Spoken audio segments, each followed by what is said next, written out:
Elle fait de nous ce que nous devons être pour ta gloire. Elle nous amène à comprendre les dessins que tu as tracés pour nous.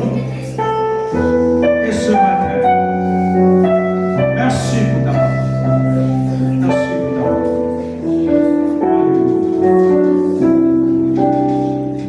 Restez ensemble, mon Père.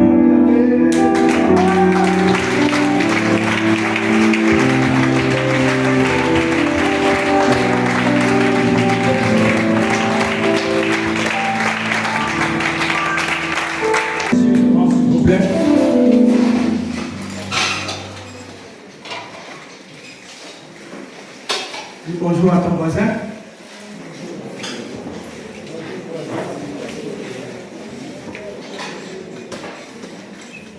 Et dis à ton voisin, je t'aime de l'amour du Seigneur.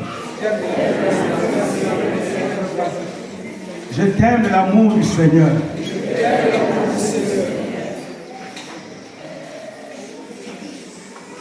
Vous savez qu'on vit dans un monde où l'amour n'est plus ça. Où l'égocentrisme a pris la place de l'amour. Mais tout être humain a besoin d'être aimé. A besoin d'être compris. Et a besoin d'être encouragé. Amen. Il n'était pas là depuis Jésus. Il n'était pas là depuis Jésus.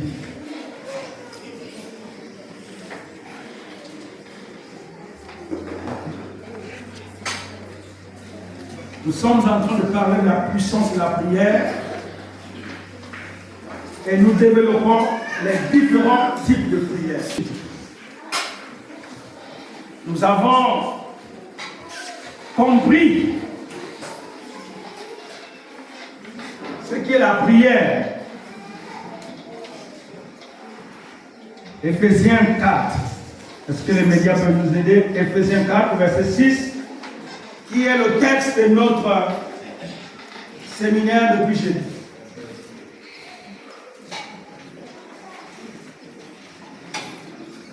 Et ce matin, nous allons essayer de courir pour le résumer. Résumer ce séminaire. Les 4. Point à Dieu par les prières. Prières au pluriel. Et des supplications avec des actions de grâce. Et la paix de Dieu qui surpasse toute intelligence gardera vos cœurs et vos pensées en Jésus-Christ. Amen. Amen. Veuillez vous asseoir. C'est un court passage que nous connaissons tous. Et nous connaissons bien ce passage. Nous avons essayé de définir ce qu'est la prière. Nous avons dit que la prière, c'est une conversation que nous avons avec Dieu. Et la prière va au-delà d'une simple conversation, que la prière est l'union entre deux esprits. Entre l'esprit de Dieu et l'esprit de l'homme.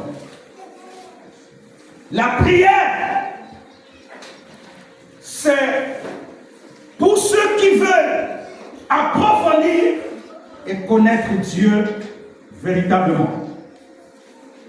Et Dieu veut que nous tous, nous puissions avoir une vie de prière. Car un chrétien qui n'a pas une vie de prière, c'est un chrétien qui ne sera pas assez profond avec Dieu.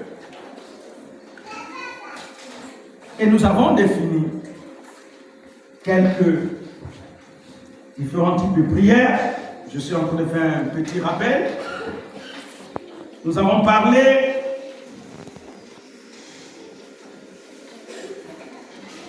de la prière, ceux qui ont pris les notes,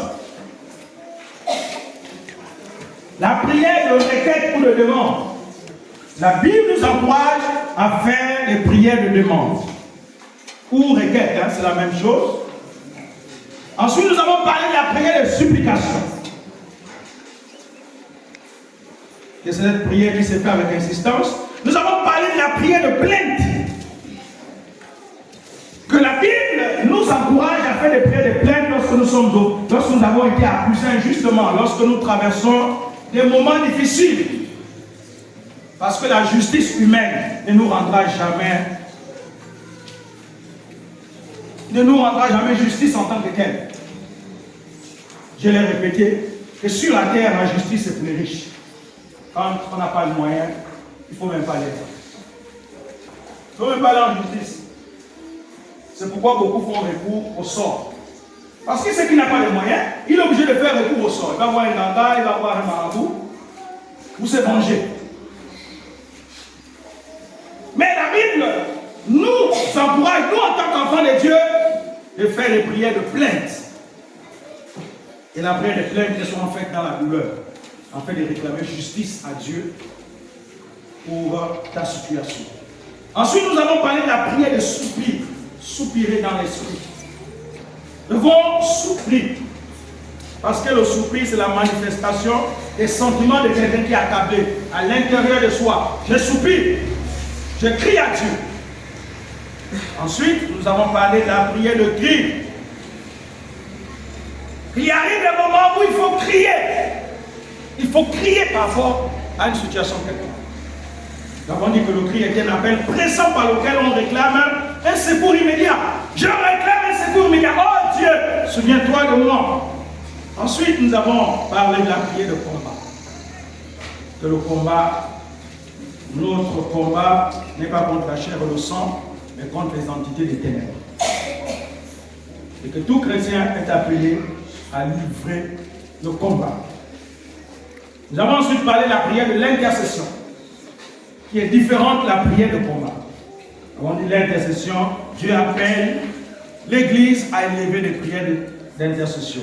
Parce que Dieu appelle certains êtres des intercesseurs pour sa gloire. Il les a confiés ce ministère. Ensuite, nous avons parlé de la prière de confession, que nous devons confesser nos fautes. Toutes les fois que nous nous approchons de Dieu, nous devons confesser nos fautes. Et ensuite, nous avons parlé de la prière d'humiliation. Cette attitude que nous devons avoir vers Dieu, la confession fait partie de l'humiliation. Quand on confesse ses fautes, il faut une certaine disposition, attitude de cœur. Et après l'humiliation, amène aux chrétiens souvent à changer d'attitude. Beaucoup de chrétiens ont du mal même à s'agenouiller, à se mettre à genoux. Ça, c'est pas normal.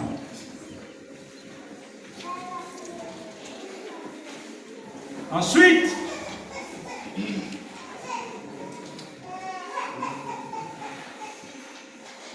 nous avons parlé de la prière du parler en langue. La prière en langue. Nous avons dit que la prière en langue est le raccourci. La prière en langue permet de couvrir 2 fois. Il est important que nous prions en langue. Nous avons parlé aussi de la prière d'imprécation. Nous avons dit que la prière d'imprécation, c'est une prière qui nous amène à déclarer des paroles de mort sur quelqu'un. Mais nous avons dit que Dieu ne nous appelle pas à faire de telles prières. Parce que Jésus n'est pas venu pour tuer, mais il est venu pour sauver. Il arrive en passant dans la Bible, nous avons cité les textes, il y a certaines personnes comme les David qui ont fait de telles prières. Et David était même le premier. Mais vous comprenez le contexte dans lequel David était un soldat, c'était un militaire. Et vous savez, les militaires, leur rôle, c'est de tuer. David a fait de telles prières, des prières d'imprécation. Mais Dieu nous appelle à aimer nos ennemis. Jésus l'a dit, aimez vos ennemis et faites-les du bien. Amen. Amen. Ensuite, nous avons terminé avec la prière d'enfantement. La prière d'enfantement, comme le mot le souligne, nous sommes appelés à pousser pour enfanter. Parce que si tu ne pousses pas, tu ne pourras pas mettre au monde la bénédiction. Amen. La prière d'enfantement est importante. Les femmes sont bien placées pour nous aider dans ce mystère que le masculin ne connaîtra jamais. Même si aujourd'hui on a des gens qui veulent devenir des femmes. Ils vont dans les cliniques, gaspillent tant de milliards, alors que les gens mettent le feu sur la terre. Les gens vont se faire opérer. veulent devenir des femmes, comme la famille Kardashian ou Kardashian ou Kardashian, je ne sais pas. Mais ça, c'est une famille maudite. Une famille maudite. Pratiquement, il y a des jours où je suis, je regarde, le chef de famille lui-même est devenu femme. C'est ça, non? Ouais. Est-ce que ça, c'est normal? Il a dit, pourquoi tu m'as créé, ma soeur? En fait, c'est ça, il a donné à Dieu. Mais tu as mal fait, tu t'es trompé à mon sujet. Pourquoi tu m'as créé homme? Il fallait me créer femme. Mais, vous savez, aux États-Unis, le lobby de LDLG, c'est l'un des lobbies les plus riches. Il y a des gens qui le connaissent, mais ils font leur argent, c'est tout vrai. Pendant qu'il y a des gens qui meurent avec ça sur la terre, la vie est comme ça, elle est juste. Et ce matin, nous allons poursuivre avec l'équipe de prière. Nous parlons de l'action de grâce, la prière d'action de grâce. Vous êtes là ce matin? La prière d'action de grâce.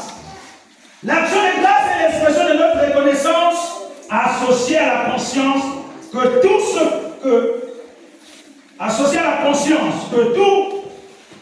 ce pourquoi nous remercions est le fruit de la pure grâce de Dieu. L'action de grâce nous amène à être reconnaissants à Dieu. Et en tant qu'enfants de Dieu, nous devons être reconnaissants. C'est différent de l'action de grâce. La prière de l'action de grâce, c'est cette expression intérieure qui nous amène constamment à être reconnaissants pour ce que Dieu est. Ce que Dieu fait dans notre vie. Et nous devons être reconnaissants. Alors je vais te poser une question. Quand tu as dormi cette nuit, tu étais où? Est-ce que tu sais où est-ce que tu étais? Mais ce qui est extraordinaire, c'est que tu t'es réveillé le matin. Amen. Est-ce qu'on pense que c'est le fruit du hasard? Voici un peu de mystère. Parfois, il faut apprendre à réfléchir. Mais le sommeil était un mystère. Quelqu'un dort, il ne sait pas où il est. Où est sa conscience pendant qu'il dort? Où est son esprit pendant qu'il dort? Mais quand il se réveille le matin, il est en toute forme. Mais qu'est-ce qui se passe pendant la nuit, pendant qu'il dort? Quelqu'un a dit que le sommeil est le petit frère de la mort. Parce que quand on dort et qu'on est en plein sommeil, il n'y a que le cœur qui bat. Hein? Et puis le rythme respiratoire. Mais voici des sujets qui nous permettent de rendre grâce à Dieu. Tu as dormi et soudainement tu t'es réveillé. Amen. Mais vous savez combien de personnes parmi nous, dans nos familles, certainement sont à l'hôpital? L'action de grâce, ce n'est pas seulement quand on se lève le matin, mais notre vie est un sujet d'action de grâce. Nous sommes l'expression d'action de grâce de Dieu. Regardez le fait que vous marchez, le fait que vous travaillez, le fait que vous vous sentez en bonne santé. Nous connaissons tous qu'il y a des personnes qui ont suffisamment de moyens, mais qui ne sont pas en bonne santé, qui sont malades. Et leur argent ne sert plus à rien. La réalisation de nos privilèges immérités doit produire des actions de grâce. Nous sommes exhortés à les joindre à nos demandes. L'apôtre Paul dit, dans une autre version de Philippiens 4, il dit, exposez vos requêtes à Dieu par des prières et des supplications avec les actions de grâce. Que nos prières doivent être accompagnées avec les actions de grâce. Père, je te loue de ce que je suis une créature si merveilleuse. Dieu merci de m'avoir créé avec une tête. J'aurais appris qu'il y a des gens qui naissent sans tête. Mais quand on a pris ce phénomène dans les années 90, il dit donc à Rwanda, il y avait quelqu'un qui demandait sa tête. Il faisait le pot à pot. Il arrive, il dit, donne ma tête. Je suis venu chercher ma tête. Ta tête n'est pas ici. Donc vous comprenez que c'est des choses mystiques. Mais il y a des gens qui sont nés, qui n'ont pas de bras. Comme ce frère, non? Il n'a pas de bras. Comme le frère, non? L'évangéliste, son nom m'échappe. un grand évangéliste qui évangélise à travers le monde. Il n'a pas de bras. Il y en a d'autres qui n'ont pas de pieds. Mais vous, essayez de vous regarder comment vous êtes composé. Tu es composé intégralement. Rien ne manque dans ton corps. Même quand je vois les gens aller se faire opérer, oh, mon nez là, c'est bizarre. Quel nez qui est bizarre? Oh, ceci, mes joues là, c'est bizarre. Quels joues qui sont bizarres? Mais Dieu ne se trompe pas. Dieu sait ce qu'il fait. Il t'a créé tel que tu es, parce que chacun de nous est une marque déposée. Donc sois content de ton corps. Même si il y a trop de chair ici. C'est pas parce qu'il y a trop de chair ici que tu vas détester ton pied. Amen. Rendons grâce à Dieu pour le corps qu'il nous a donné. Rendons grâce à Dieu pour ce que nous sommes. Pour ce que tu es. Rends grâce à Dieu. Philippiens 2, le verset 7 dit, marchez en lui. 2, verset 2. Verset 7. Chapitre 2, verset 7.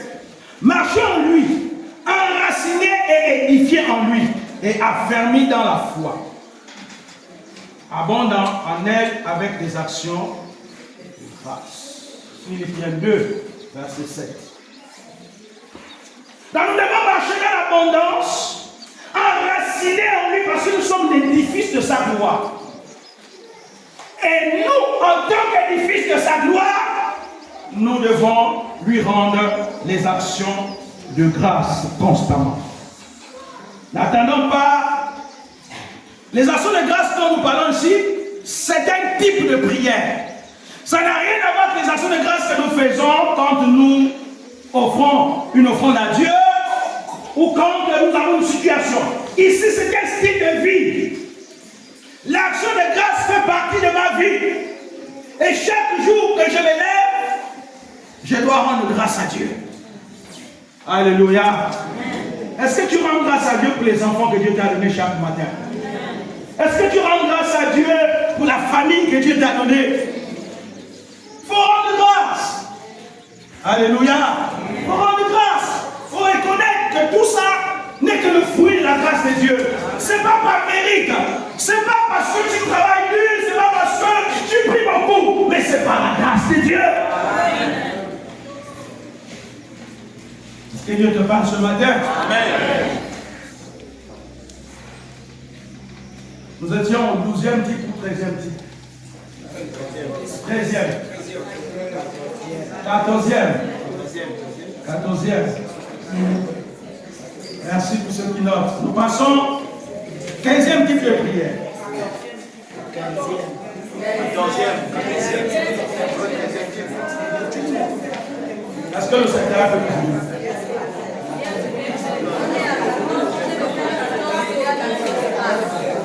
Maintenant, nous passons au 15e, merci. 15e. La prière de louange. La prière de louange. La louange, c'est tout un ministère. La louange consiste à proclamer les vertus de Dieu, bien sûr. Faire l'éloge d'une personne. Quand nous louons, comme nous avons loué ce matin, nous faisons l'éloge de Dieu. Nous proclamons les vertus de Dieu. Nous proclamons sa grandeur. Amen. Faire l'éloge d'une personne, c'est quoi? Hein? En fait, c'est admirer la personne. Reconnaître que cette personne est particulière. Amen. Par notre louange, nous donnons gloire à Dieu, au Père, au Fils.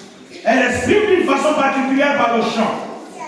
Le cantique de louange qui a retenti sur les bords de la mer Rouge après que le peuple d'Israël a traversé et par lequel le peuple a prononcé la puissance de l'Éternel en voyant la délivrance de Dieu est sauvé. Vous connaissez ce que quand Israël a traversé la mer Rouge, après qu'ils ont été effrayés en voyant l'armée égyptienne venir, et ils ont dit c'est fini Moïse c'est fini, tu dois faire quoi? Tu dois faire quoi Moïse? C'est fini. À gauche, c'était des montagnes terribles à franchir. En face d'eux, ils avaient la mer Rouge.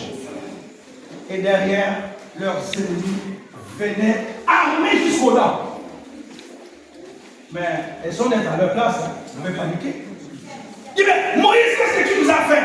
Il était même préférable pour nous et continuer à rester esclaves. Au lieu de mourir dans le désert massacré, ils vont nous massacrer, Moïse. Ah, Dieu extraordinaire. Écoutez-moi bien. Apprenez à rentrer dans les circonstances pour voir la puissance de Dieu se révéler à vous. La puissance de Dieu ne se révèle pas quand vous ne traversez pas les situations. C'est quand il y a une situation que la puissance de Dieu se révèle. Tu es là ce matin? Amen. Il fallait que les ennemis d'Israël viennent et que Dieu montre à Israël que ce que vous avez vu au désert, vous n'avez encore rien vu. Mais je vais faire une démonstration particulière. Alléluia. Une démonstration particulière. Pour la toute première fois dans l'histoire, et on n'en a jamais eu sur la terre, ouvrir la mer. La mer rouge. Ouvrir la mer et faire passer les yeux. Qui parmi nous est déjà tombé dans la mer et puis est déjà allé toucher le sable? Hein, déjà allé toucher le sable. Même quand on prend le bateau, souvent par la porte, on dit, vous priez, ah Seigneur, oh, ah Seigneur, ah Seigneur. Parce que tu vois l'eau comme ça, ah, la mer. Mais vous ne percevez pas notre goût. Hein. Donc si vous tombez là, surtout pour ceux qui ne savent pas nager. Mais même si tu sais nager, tu vas nager pour aller sur notre goût. Enfin, mais moi, quand on va à Port-Gentil, pour faire prendre le bateau qui va vite. Au moins, c'est que ça va vite. Donc, si ça chavire, on peut essayer de se battre. Mais le bateau qui dort là, non. Ça va lentement, lentement. Ça là, si ça tombe là, en pleine mer, c'est fini. Mais celui qui va vite, c'est 3 heures. Il va vite, c'est 3 heures. Au moins, tu peux se débrouiller à se battre. Je connais un diacre, lui ne prend jamais le bateau. Il dit, moi l'eau. Il dit, mais entre lui et l'avion, c'est la même chose. Il dit, l'avion, au moins je meurs une bonne fois. Parce que l'eau là, c'est compliqué. Il dit, l'avion, si ça se boue, au moins je meurs une bonne fois. Mais non! Non. Les poissons vont manger mon corps. Je ne sais pas comment on va retrouver mon corps, peut-être au Brésil. Non. Il faut que l'avion, au moins, boum, boum, c'est fini. Qu'est-ce qu'Israël va faire? Moïse va dire au peuple, ne paniquez point. Alléluia. Ne paniquez point. Regardez ce que l'Éternel va faire. Alors, il y avait 12 tribus en Israël. Et à chaque fois que les 12 tribus devaient se déplacer pour avancer, pendant les 40 ans qu'ils ont quitté l'Égypte pour aller à la terre promise, vous savez que Dieu les a fait tourner comme ça. Ils ont tourné en rond pendant 40 ans. Sur place pendant 40 ans. Il y avait 3 tribus qui devaient aller devant et 3 tribus qui devaient venir, qui devaient suivre.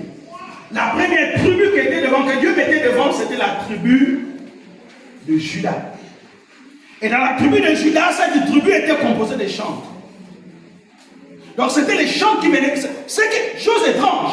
Dans nos armées, quand on va en guerre, c'est l'armée qui va devant. Ensuite, les autres corps suivent. Quand le pays est dans la guerre. Et ensuite, les civils. Parce que quand le pays est dans la guerre, chacun a le droit de protéger son pays. Mais ce qui est extraordinaire, c'est qu'Israël faisait le contraire. Les militaires venaient derrière les chanteurs. Stratégie particulière. Parce que le ministère de la louange a un pouvoir. Amen. Et ce jour-là, les chants ont commencé à louer Dieu. Ils chantaient, je pense que il est comme toi, Seigneur, Dieu tout-puissant. Vous connaissez ce chœur-là? Digne de louange, opérant des prodiges, qui parmi les dieux est comparable à toi, qui est comme toi, éclatant de sainteté, digne de louange, opérant. Pendant qu'il chantait, Moïse a levé le bateau. Alléluia. Pendant que les chants chantaient, Moïse a levé le bateau. Et là, c'était toute la nuit. Dieu a soufflé un vent terrible sur la mer. Et toute la nuit, la mer s'est ouverte. Donc pendant qu'il chantait, pendant qu'il louait Dieu, la mer s'est ouverte toute la nuit. Et quand le jour tombe, il y a une piste qui est ouverte. Extraordinaire. Extraordinaire. Le ministère de la louange. Et nous connaissons la suite qu'ils ont eu à traverser. Et nous connaissons ce qui s'est passé. Les Égyptiens, quand ils sont arrivés, ils n'ont pas réfléchi, ils ont suivi. Et ils sont tous morts. Alléluia. La prière de louange nous amène donc à déclarer des paroles, à glorifier Dieu. Et lorsque Dieu est glorifié, il descend et il agit. Alléluia. Le caractère de la louange a une particularité. C'est que quand on se met à louer Dieu, fait la prière de louange, Dieu parle. Dieu nous réconforte. Vous voyez, en train de souffler dans ta vie. Notre louange. Tu es Dieu et tu existes. Nous devons apprendre à faire des prières de louange. Alléluia. Je vais courir avec le temps. Après la prière de louange, nous avons la prière d'exaltation. La prière d'exaltation. Exalter Dieu, c'est différent de louer Dieu. Apporter très haut la personne qui est l'objet de notre louange. Amen. C'est exalter Dieu en gloire, élever la gloire de Dieu. L'exalter plus haut. En louant, nous exaltons, nous célébrons, nous proclamons hautement la gloire de la personne divine. Donc quand on loue Dieu, on l'exalte. Il est souvent important quand on adore, d'élever la voix. Vous voyez les personnes, quand on adore, ils élèvent la voix, n'est-ce pas? Vous les entendez prier. Là, ils sont en train de faire la prière d'exaltation. Ils sont en train d'exalter Dieu. Et c'est pendant les temps de louange et d'adoration qu'on exalte Dieu.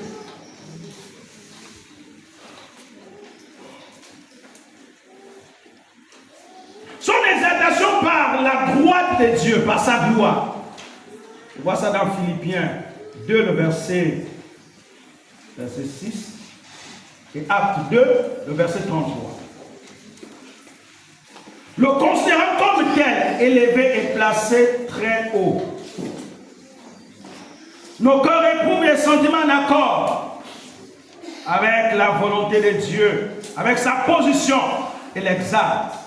Israël pouvait dire à l'Éternel, il s'est hautement élevé. Il est mon Dieu et je lui préparerai une habitation, le Dieu de mon Père, je l'exalterai. Ésaïe 15. L'Éternel, je t'exalterai parce que tu m'as délivré. Le psaume 30, le vers 1. Exaltons ensemble son nom. Ainsi, lorsque nous adressons à lui individuellement et collectivement, il devient exalté, son beau nom, lui, le nom qui a été donné parmi tous les noms. Alléluia.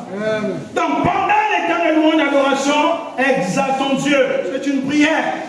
Exalte Dieu par la prière. Exalte Dieu par les mots. Exalte Dieu par la chorégraphie. Exalte Dieu par les pas de danse. Exalte Dieu par même le slam.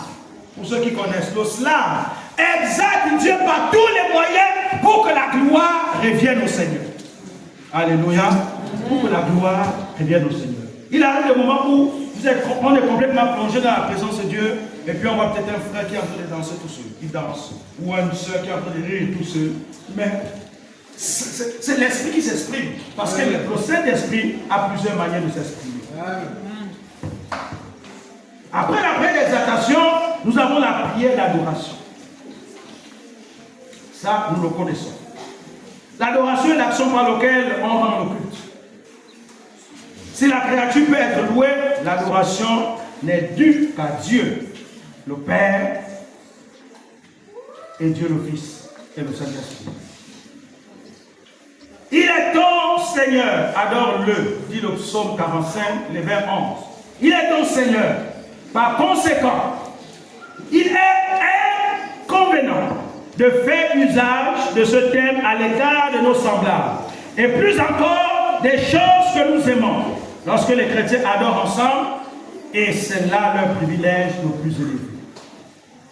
Dieu veut que nous répondions sa gloire. Dieu veut que nos cœurs vivent pour lui.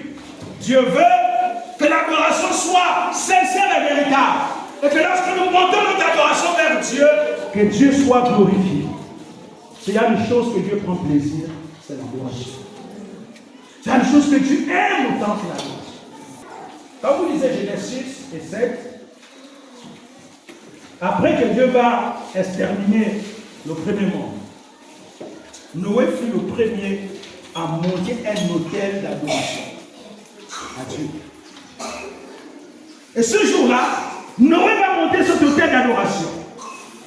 Et le texte dit que l'Éternel sentit une odeur agréable. Et Dieu a dit ceci en lui. Waouh!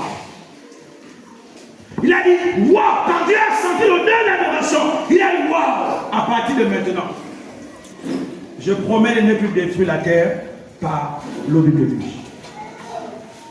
Dieu a parlé ici parce qu'il avait senti l'odeur de l'adoration. Nous comprenons que Dieu, le cœur de Dieu est dans l'adoration.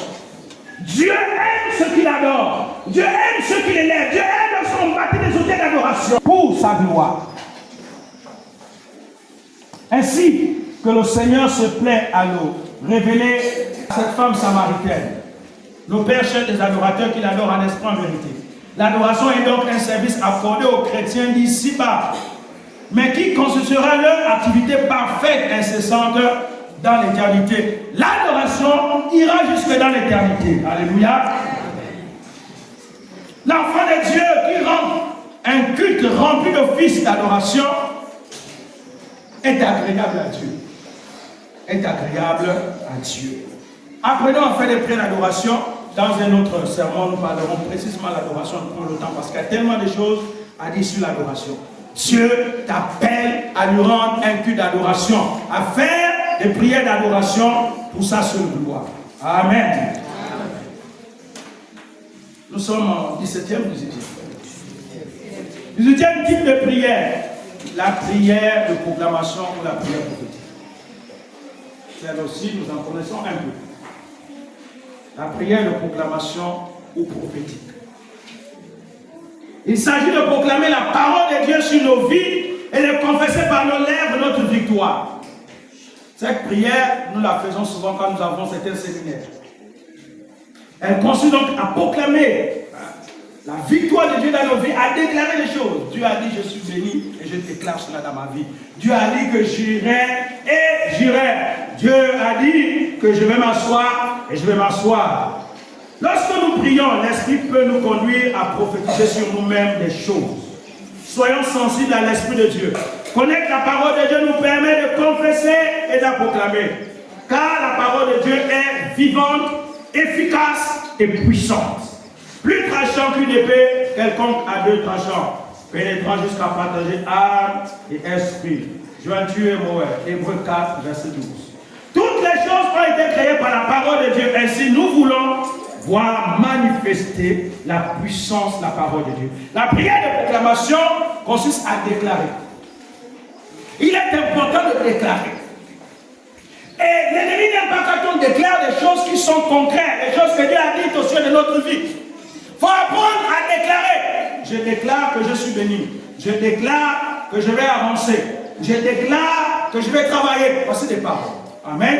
Apprenons à déclarer de telles paroles. Il y a des jours, enferme-toi dans ta chambre et déclare des paroles. Le monde aujourd'hui nous fait manger, boire ce qui n'est pas agréable. Et ça, la société nous nourrit avec des mensonges. De ce qui ne sont pas véritablement. La société nous dit des choses qui ne sont pas concrètes. Et tout ça, ça déforme ce que nous sommes. Il arrive des moments où on ne croit même plus. On ne croit même plus à certaines choses que Dieu a dit. On ne croit même plus qu'on peut faire telle chose. Que tu es capable de faire telle chose. Certaines personnes disent souvent, mais est-ce que moi je peux faire ça? Est-ce que je suis capable? On se voit tellement misérable. On se voit tellement, c'est comme si on avait tout raté. C'est comme si on avait raté le dans une autre destinée. Non! Apprends à déclarer des paroles dans ta vie. Même quand c'est difficile. Même quand les choses semblent ne pas arriver. Mais déclare, prononce tes paroles dans ta vie. Sois ton propre prophète. Et d'ailleurs, tu es le meilleur. Amen. Amen. Proclamer sa victoire dans une situation, dans toutes les choses. Je suis vainqueur, je suis plus que vainqueur par celui qui m'a aimé. C'est ce que Romains 8, 37 dit. Je suis plus que vainqueur par celui qui m'a aimé. Il faut apprendre à déclarer des paroles.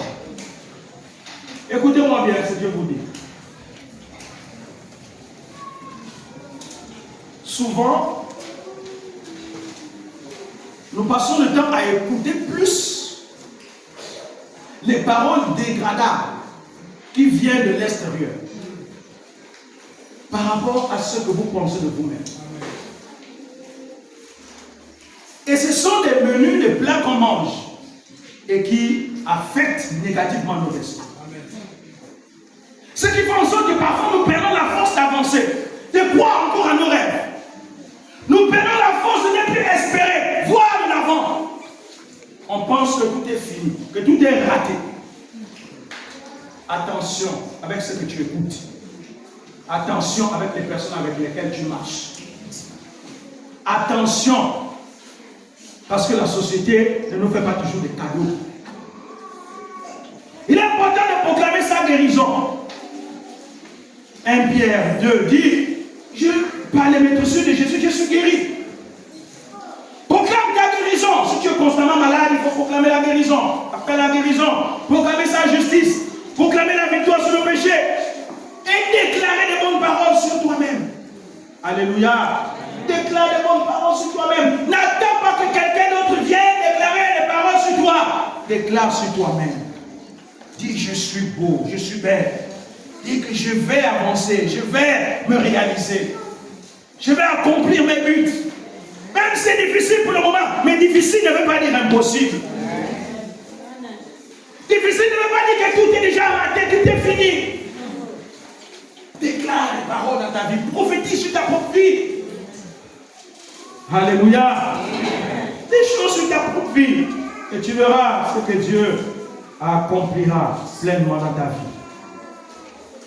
Alléluia. C'est ça la prière de proclamation. Mais la prière prophétique consiste à prophétiser sur toi-même. Prophétise sur toi-même des choses. Au nom de Jésus, je vais procéder telle chose. Je vois mes ennemis se procéder devant moi. Amen. Amen. Je vois telle chose arriver dans ma vie. Je vois que je possède telle chose. Vous savez, prophétiser, c'est crier. C'est appeler. Je déclare que la voiture dont j'ai souvent rêvé, je l'aurai, même si ça a 50 ans. Alléluia. Même si ça a 50 ans.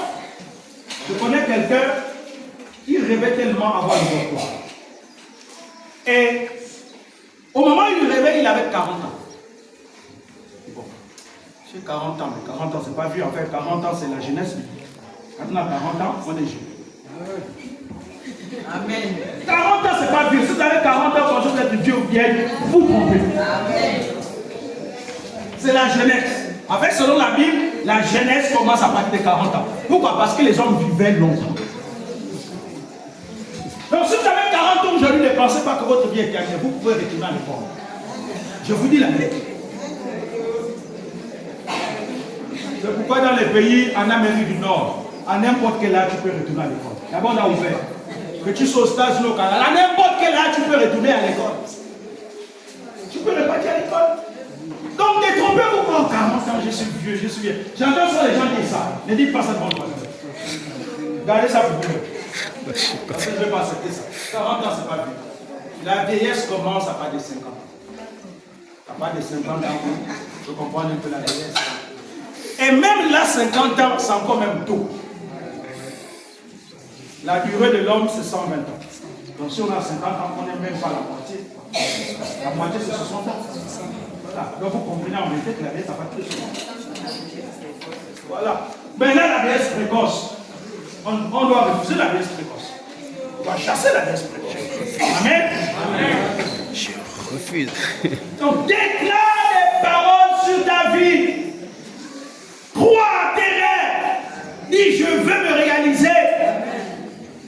Je ferai telle chose. Alléluia.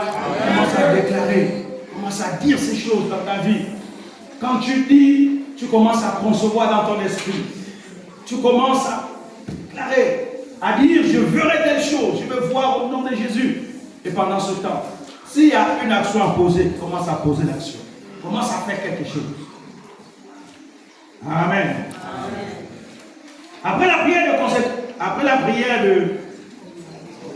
proclamation, nous parlons de la prière de consécration. Prière de consécration. La prière de consécration implique parfois un temps de mise à part pour faire la volonté de Dieu. Jésus a prié dans ce sens la nuit de sa crucifixion. Puis il avança quelque part, se jeta le visage contre terre et fit cette prière. Mon Père, si cela est possible, que cette coupe s'éloigne de moi. Toutefois, non pas que je veux, mais ce que tu veux. La prière de consécration, c'est la mise à part. Je me mets à part pour Dieu. Je me consacre parce que je veux m'approfondir. Je vais approfondir ma relation avec Dieu. Je vais aller loin avec Dieu. Donc je me mets à part pour chercher Dieu, pour crier à Dieu et pour voir Dieu se révéler dans ma vie. Alléluia. Après la prière de consécration, nous avons la prière de foi. La prière de foi. La prière de foi, Jacques 5, 15 dit, la prière de la foi sauvera le malade et le Seigneur le relèvera. Jacques 5, verset 15. Dans ce contexte, il s'agit de prier pour un malade avec la foi que Dieu le guérira. Quand nous prions, nous devons croire en la puissance et à la bonté de Dieu. Quand nous prions par la foi, nous devons comprendre que quand je suis en train de prier, vous savez, il y a des jours quand vous priez pour un malade, vous priez comme ça. Vous n'avez aucune direction particulière. Mais la prière de la foi, c'est que tu es convaincu que là, si je touche la personne là, elle va marcher. Alléluia. Amen. La personne va marcher. Il y a un pasteur au Nigeria. Pendant qu'il était en voyage. Et là, il y a l'une de ses membres qui avait perdu. L'enfant va décéder. Lui, il était en voyage. Et le chagrin était tellement compliqué. Et quand l'étranger va dire, bon, prenez cet enfant, allez le déposer sur mon lit. Nous n'étions pas mariés à l'époque. Il dit, prenez l'enfant qui est décédé, déposez l'enfant sur mon lit. Fermez la porte, laissez le corps sur le lit. Ils ont pris l'enfant, ils ont déposé sur le lit du pasteur. Ils ont fermé la porte. Quelques heures plus tard, ils attendent des pleurs. Quelques heures plus tard, ils attendent des pleurs. L'enfant est en train de pleurer. Mais pourtant, le médecin avait confirmé la mort de l'enfant. C'est pour vous dire que l'onction est sur nos vêtements, là où on dort, surtout là où on dort. L'onction est dans nos pochettes. L'onction est même dans nos chaussures. Parce que l'onction est communicative. Amen. Et l'onction ne meurt pas. L'onction ne meurt pas. Vous vous souvenez, alors que Israël, un jour, allait enterrer quelqu'un, ils allaient au cimetière. Alors, ils portaient le corps, ils portaient le corps, ils portaient le corps. Et soudainement, quelqu'un va nous annoncer que les Philistins sont là. Embuscade. Tout le monde a paniqué. Qu'est-ce qu'ils ont fait? Quand ils jettent le corps là, le corps tombe sur la tombe d'Élisée. Le mort aussi a dit, moi aussi je ne veux pas rester là. Il s'est réveillé. Allez. Vous dites que l'onction ne meurt pas. L'onction ne meurt pas. Alléluia. Amen. Donc là, quand on prie, la puissance de Dieu se repose en nous. La puissance de Dieu se repose en nous, même dans les chaussures. L'onction même dans les chaussures. Parce que l'onction est complicable. L'onction se complique. Ce qui est sûr que si tu portes les habits du pasteur constamment, tu finiras par devenir pasteur. Amen. Je te dis, demande avec votre pasteur, ici un mois, tu vas commencer à dire, oh, parce que Dieu va te parler. En fait, c'est des choses spirituelles. Vous comprenez? C'est spirituel ce que je dis là. Alléluia. Amen. Donc la prière de foi opère au moment où on a la conviction en fait. La foi demande la conviction de la chose instantanée. Amen. Maintenant si tu imposes les mains à celui qui est malade, à l'instant T, il sera guéri. Amen. Pas demain, mais maintenant. Dieu dit maintenant. Et Dieu veut qu'on puisse avoir, qu'on puisse faire de telles prières.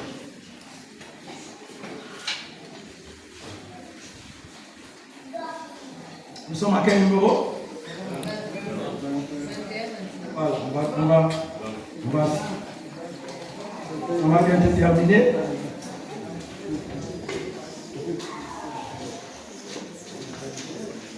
C'est quoi la différence entre la prière fervente et la prière efficace? Je parle de ça rapidement, on parle de la foi. La prière fervente, c'est la prière qui engage une certaine ferveur, un engouement. Et cette prière finit par produire, à obtenir des résultats. Ça veut dire que tu rentres dans une certaine puissance, dans une certaine manière de prier. Et elle finit par produire, par enfanter. Maintenant, la prière efficace, c'est la prière qui produit les résultats instantanés. Elle produit les résultats aussi. Vous avez jamais vu un moment, vous priez pour quelqu'un et puis la personne est guérie aussitôt. Ouais. Parce que la différence entre la prière efficace et la prière fervente. 20. 22. Efficace et fervent, c'est pas sur la prière de foi. C'est dans la prière de foi.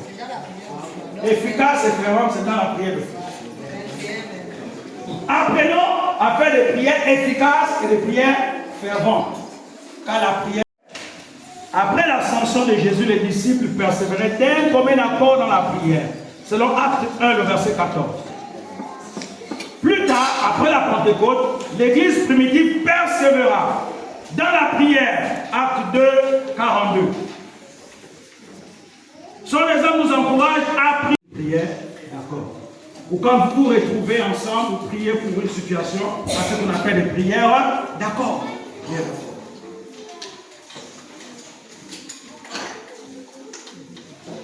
Amen. Et on va terminer avec cette prière. Il y en a d'autres. On va s'arrêter par là. On va s'arrêter par là. La prière en esprit. La prière en esprit.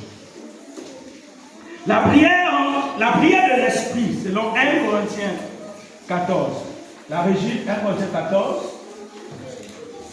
verset 14 à 15. 1 Corinthiens 14, verset 14 à 15.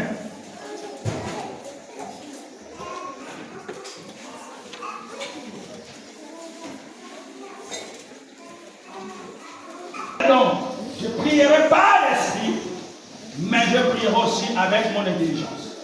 Je chanterai par l'esprit, mais je chanterai aussi avec mon intelligence. Donc, la prière en esprit fait partie de la famille de la prière en langue. Prier en esprit, c'est le Saint-Esprit qui prend le relais et qui prie à votre place. La prière en esprit, elle est spirituelle. La prière en esprit nous conduit directement connecter à Dieu et à comprendre ce que Dieu est en train de faire, au point de faire. Donc je me connecte direct à Dieu. Rien à voir avec la prière en langue que nous avons expliquée hier. Mais la prière en esprit, c'est l'esprit lui-même qui s'exprime au travers de vous. travers de toi. Rien à voir avec la prière de soupir. L'esprit est à l'intérieur de toi et il s'exprime. Il arrive le moment où vous, quand vous êtes seul, vous sentez que votre esprit prie, n'est-ce pas? Vous êtes seul et vous sentez que votre esprit bouillonne, l'esprit de prier. Vous avez l'envie d'aller prier. Tout de suite, avec le désir, vraiment, il faut que tu pries. Il faut que tu pries, il faut que tu pries. Donc, ce désir fort est là en toi. Et là, tu te retires quelque part. Et dès que tu ouvres la bouche, tu t'es arrêté simplement. Vous sentez que là, ça a dépassé le domaine naturel, humain, et c'est l'esprit qui a pris le contrôle de tout. Et là, tu commences à prier. Là, c'est l'esprit. Tu prier en esprit et vous déclarer le pardon. Et notre prière ce matin, c'est le Seigneur, amène-moi à prier par l'esprit. Nous sommes en prière sur l'esprit.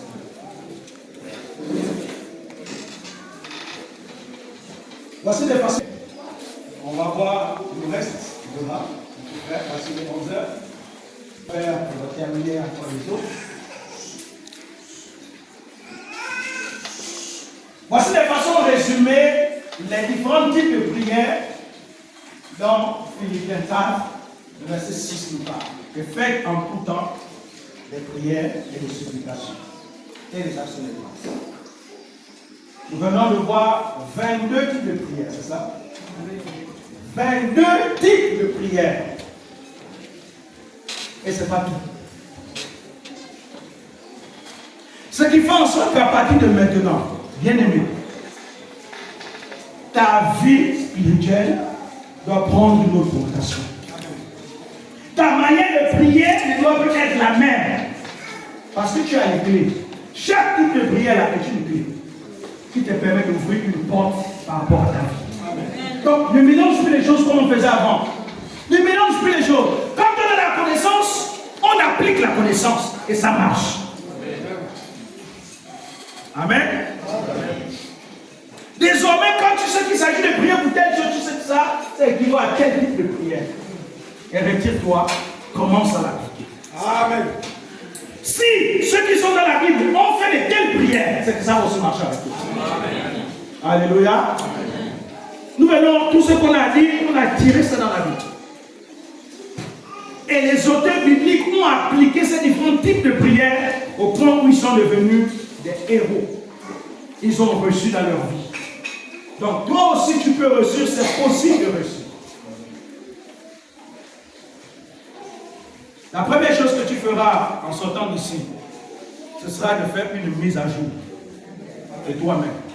Une mise à jour de ta vie de prière.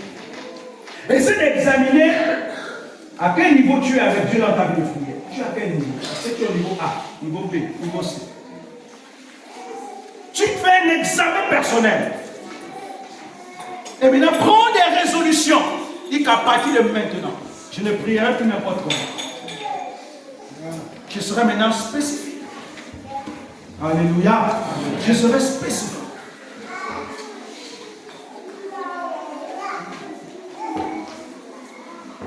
Est-ce qu'on peut s'élever?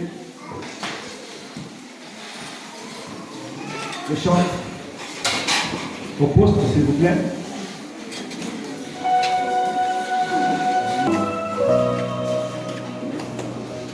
La prière de plainte, la prière en esprit, la prière de l'intercession, la prière de combat, la prière de cri. Ces types de prières doivent être pratiqués constamment dans notre vie.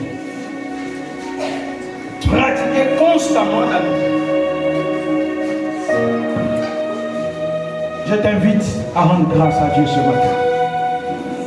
Je t'invite à rendre grâce à Dieu ce matin. Et à Dieu merci. Merci pour la prière. Merci pour ces différents types de prières ce matin.